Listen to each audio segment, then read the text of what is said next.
right. What's up, nice man? to meet you. All right. How you doing? What's going on? Professor Griff,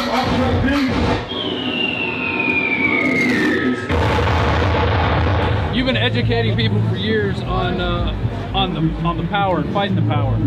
What do you think is the biggest source of power in the world today? The biggest source of power, and I think, Griff could probably attest, is knowledge of self and knowledge of your surroundings. But if you have knowledge of self, but you don't know your surroundings, you're kind of like at the beginning of the same old boat again. The enemy is always 3 steps ahead. We're trying to gravitate our people to at least be a step behind because the enemy is treacherous.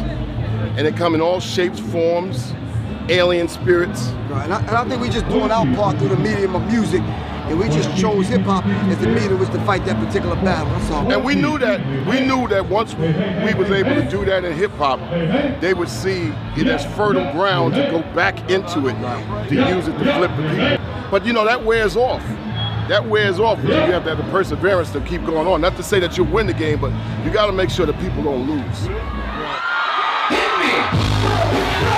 Do you have a comment on like some of the current like big acts out there that kind of look like they've sold their soul, and they've even admitted it in certain interviews? The big acts have never been attached to the people in the first place.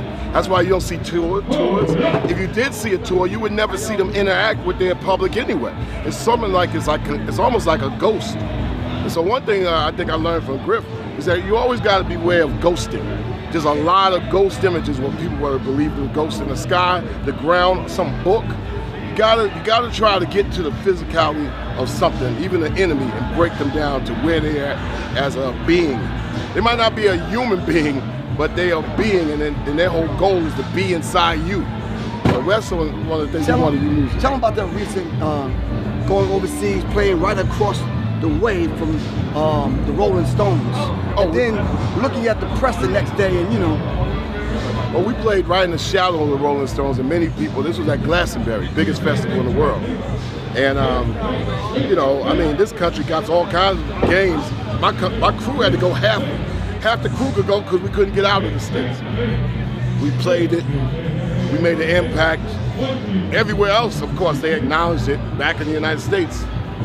Not that they didn't acknowledge, but they acknowledged everything else except for what we try to put down. I mean, simple things like, don't be a dumb smart-ass phone. Simple thing. Don't have your phone smarter than you. It's a simple thing. So if they're looking at that as being, what would you call, cultural contraband, then that lets you know where we're at in a society. The whole thing was, the New World Order was to blanket the world in a philosophy that makes everybody sheep. Right. How do you think Obama's going to fare in this? Obama on his way out. Obama was on the way out, on the way in. But it was something for those that had some kind of level of consciousness to use that time, if he's in there, to buy some time before a real enemy really comes down, or I should say a thorough enemy that don't give a like basically sending people to gas chambers legally. Obama was enough of a facade to be able to say, I got my senses, let me get my cipher together, my surroundings together, not fall into the hype. When he's out of there, then the next one that comes in, the question is, are we ready for the next person that comes in, whether he's pretends to be an ally or whether he's a straight out adversary like the Bush, when Bush was in, he was a straight out adversary and told you. Yeah, that was some Bush. So we have to look around at our people. That's one thing that we try to do in the music. I mean, look, it's real simple. We want to use our music and culture to unite the human spirit. We believe that culture brings us together as human beings and defies all governments.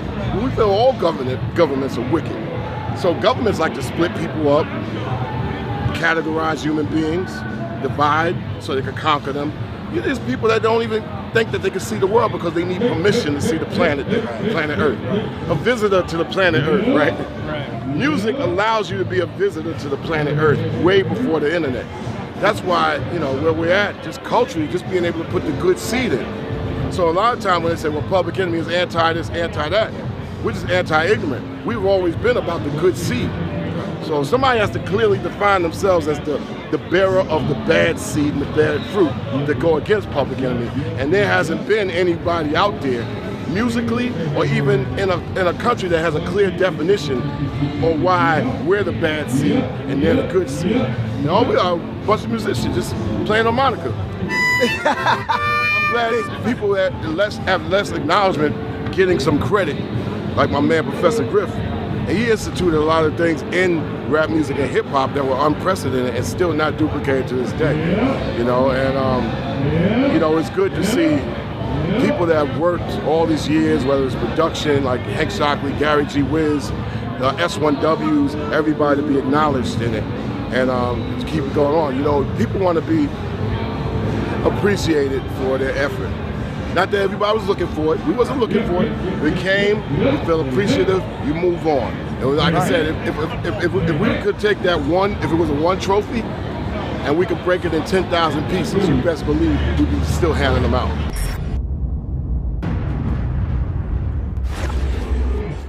Now you can watch The Alex Jones Show live as it happens at Infowars.com/show. You'll find links to all of our content there and a free 15-day trial for Prison Planet TV. More than 60 movies and documentaries all in one place at Infowars.com/show.